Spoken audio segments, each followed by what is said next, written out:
Dad, I wish I had the answer. I don't know what you should say to Mother about Macy and me. Well, one thing he's not gonna say to her is how you blew her off for Brooke. God, do you really think that, Ridge? Do you really think it was as simple as just blowing Macy off for Brooke? What the hell do you think it was, Thorne? I mean, you were practically engaged to Macy. Look, that's not the point. Your mother cannot be told about your continued involvement with Brooke. I realize that. So you're not going to tell her? What about the other night? You leave Macy at the restaurant while you go and see Mother. What was that about? Well, to be honest with you, I was going to tell her. But then I stopped, I thought about it a while, and I decided to wait. Until when? Until she is able to handle it. Oh, and who's going to determine that? You? Well, it sure as hell isn't going to be you, big brother. Because if you have any say-so in it, she'll never be able to handle it. That's because the truth is she may never be able to handle Rich, it. you know what that is? That is you grasping at straws. What the hell does that mean? You know exactly what the hell it means. It's your obsession with Brooke. Nobody gets near her, right? Least of all me. Oh, Thorne, you're so full of it here. Really? Well, then why are you taking this stupid position that Mother will never be able to handle it? Because Red? she may not be. Oh, Thorne, your mother is not the same woman that she was a month ago. Well, she will be, Dad. We don't know that. Damage has been done. Physical damage has been done to her brain. The chances of her having a second stroke are considerable. Now, we have to protect her against that at all costs.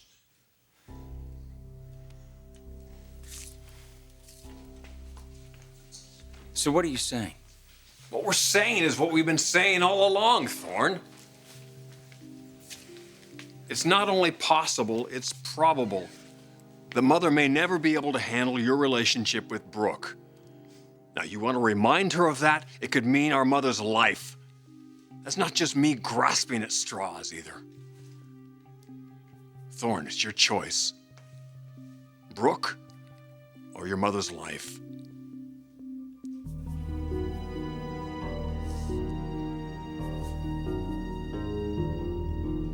So there's something I can do to make Rich and Eric understand? No. But you just said... No, what I said was, there's something you can do to help change the situation. And it does not involve Eric and Rich. But Eric and Rich are the problem. No, they're not. You are. You and Stephanie are. Taylor, look, if you're trying to blame me for I'm that... not blaming you for anything. I'm just trying to tell you the way things really are. If you want to share a life with Thorne, if it's really that important to you, then forget about Eric and Ridge. Concentrate on Stephanie.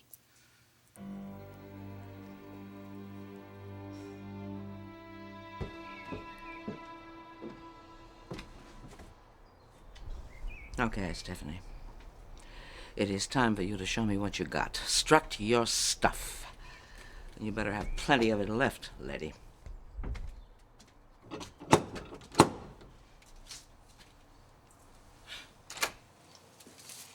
Mrs. Spectra. Yeah, I know, Helen. It's an unexpected pleasure, isn't it? Is the lady of the house available? She didn't say she was expecting you today. Oh, please, so... please. Come on. I'm never expected, am I? You know that, baby. Here, take care of this, will you? Thanks.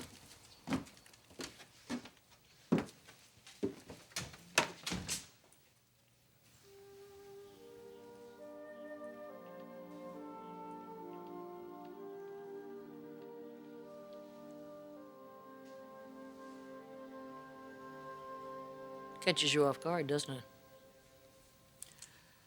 Hello, Stephanie. Don't worry, you're not the first.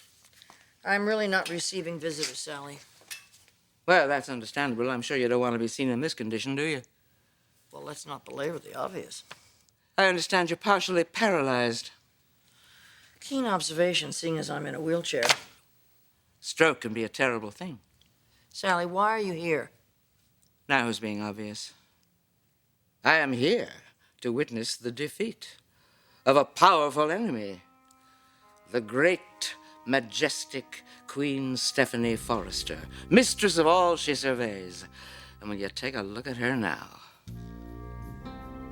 just look at you now.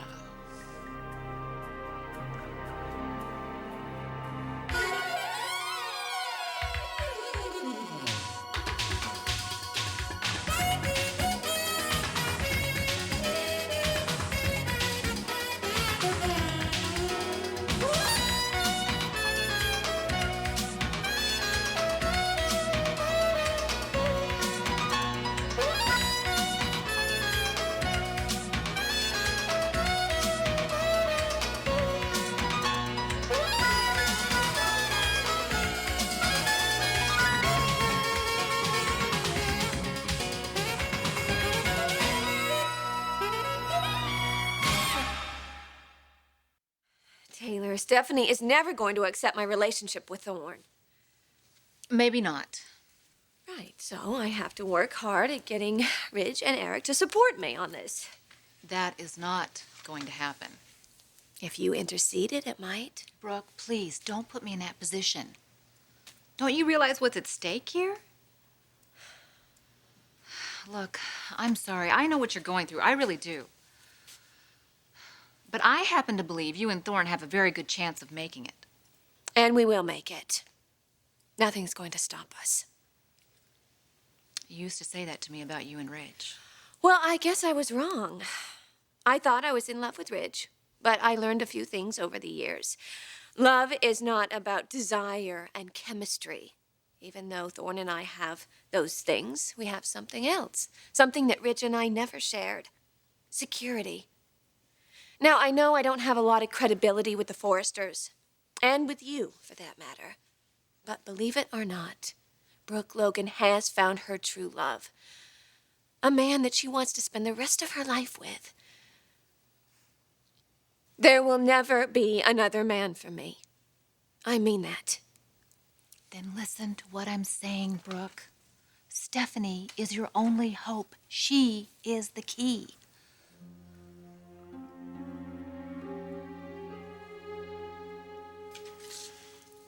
So what you're doing, Ridge, is putting Mother's life into my hands. No, Thorne, Ridge isn't doing that. You did that. Oh, I see. I'm responsible for Mother's life by my own actions, by falling in love with Brooke. Getting involved with Brooke. I'll never believe you're in love with her. No, of course not, because my name isn't Ridge, is it? All right, listen to me. Now, the fact is, your mother's stroke was caused by an argument that she had with you and Brooke. And yes, your mother's life is in your hands. It's up to you to make certain that you never broach that subject with her again. And the only way you can do that is to get Brooke out of your life. And if I don't, I may kill my own mother. Sorry to have to put it that way, but that's the way it is. Wow. That's a lot of responsibility on me.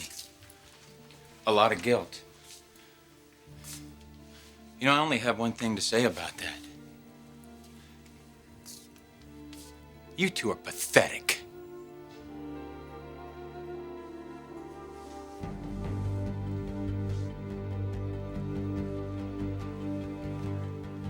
So you've come to gloat.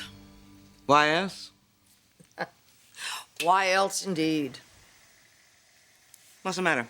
Were you expecting some kind of pity? A little compassion wouldn't hurt.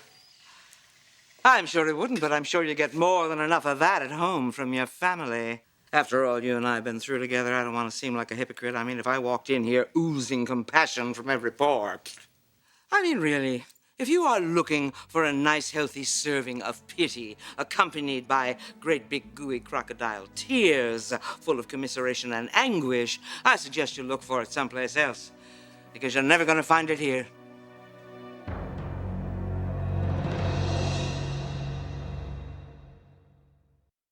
Leave, Sally. I've had enough of this. Well, I'm sure you have. I mean, it's obvious. You got yourself so weak and beaten down, you wouldn't know how to begin to deal with a tough customer like me. You got any idea how long I've waited for this moment, huh? Oh, I'm sure that you take great delight in seeing me half paralyzed. You're not half paralyzed.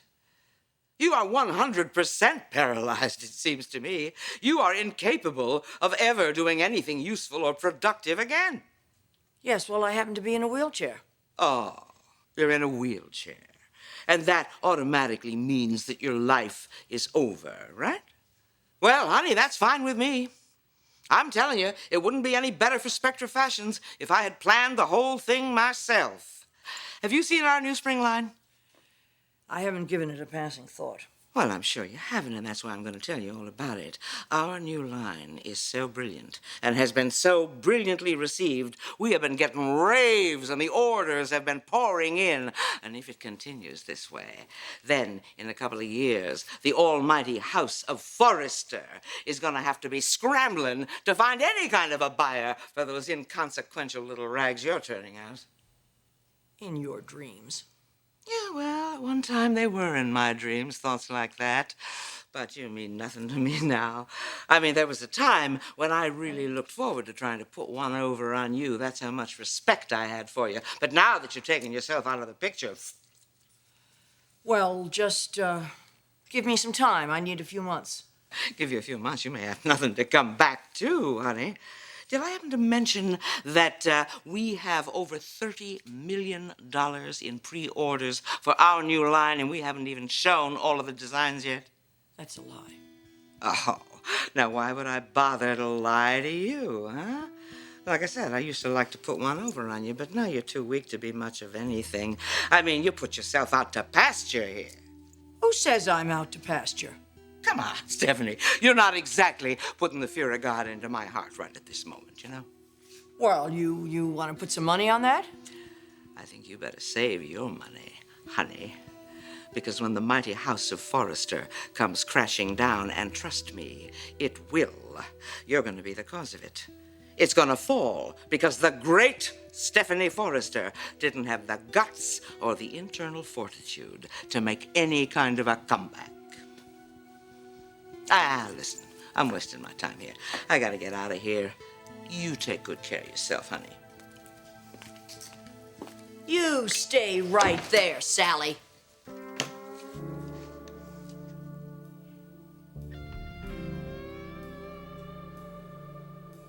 You expect me to focus my efforts on Stephanie? Now, how am I supposed to do that? By ending this war with her for once and for all. It's not my war, Taylor. It's hers. But, Brooke, it is the only solution.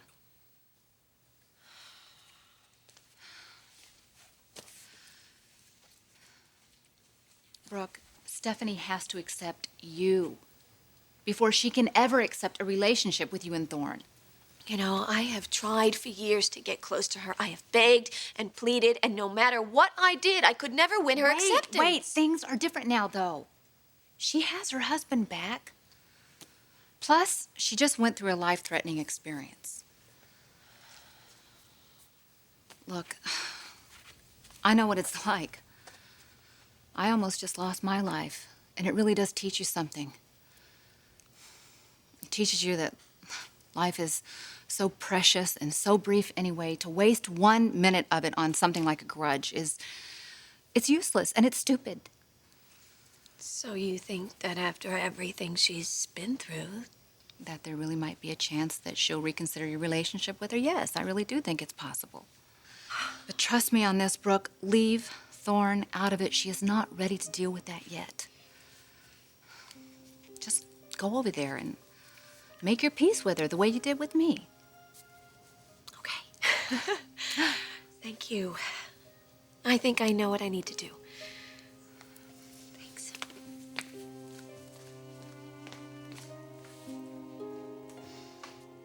We're pathetic. That's right, Dad. You and Ridge. And why is that? For setting me up as the fall guy. What? You don't see what you're doing, Ridge? You two are playing on my guilt, on the love that I have for our mother. Well, this isn't my fault. It's yours. You did this to her, both of you.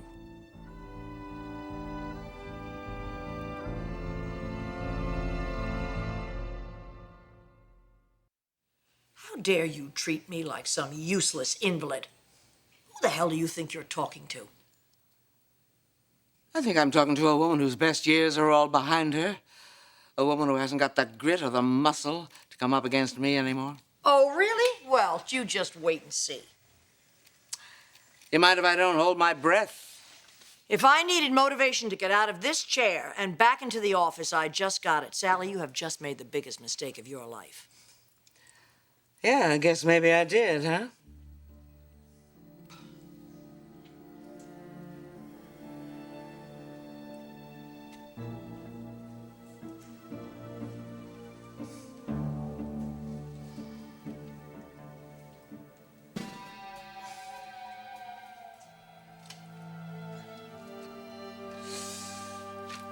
Oh, well, listen, I got a business to run. I wasted my time here. No, you haven't. Goodbye, Stephanie. Sally, you're no good.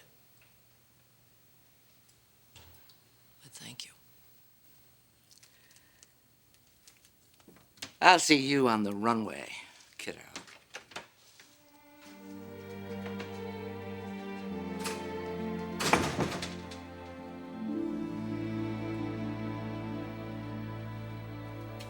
You blame us for your mother's condition?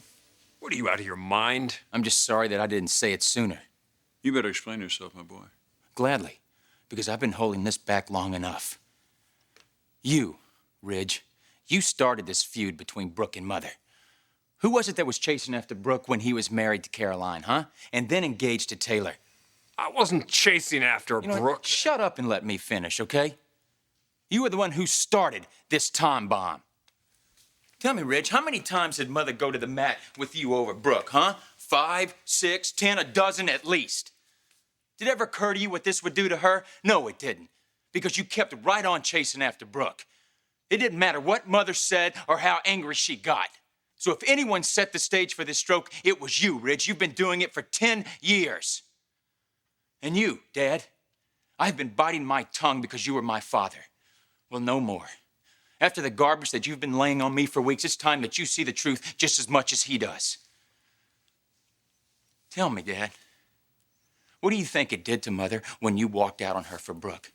After 25 years of marriage, did it ever cross your mind that it could destroy her? No, it didn't, did it? Because you married Brooke. Hell, Dad, you even had 2 kids with her. So you tell me, where was the concern from Mother when that was going on? So let me tell you two something. You don't lay this on me anymore. You hear me?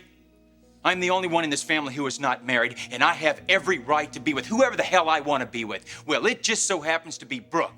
And if you two weren't so damned hypocritical, you would see that this situation is not my fault. Hell, I'm paying for your lack of sensitivity, your sins. Now, I don't want to hear another word about this. You understand me? I am not going to stop seeing Brooke, and Mother is going to find out about it someday, so you two had better start preparing her.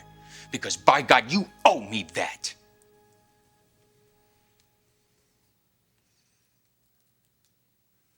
All right, Thorne. You made your point. I accept my responsibility for this. But I have seen my mistakes. And as you so passionately pointed out, my biggest mistake was getting involved with Brooke. Well, can't you see that that's a big mistake for you two and for this family? Now, I'm telling you, I will do everything in my power to keep Brooke Logan away from your mother. And I expect, no, I demand that you do the same. You're a part of this family. Your mother cannot survive another confrontation with Brooke. You keep her the hell away.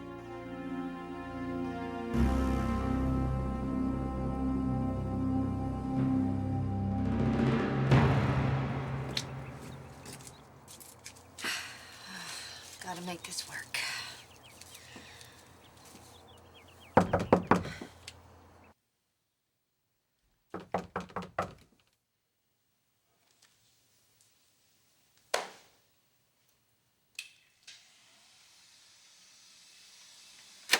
Hello? Anybody home? Oh, hello, Stephanie. Oh.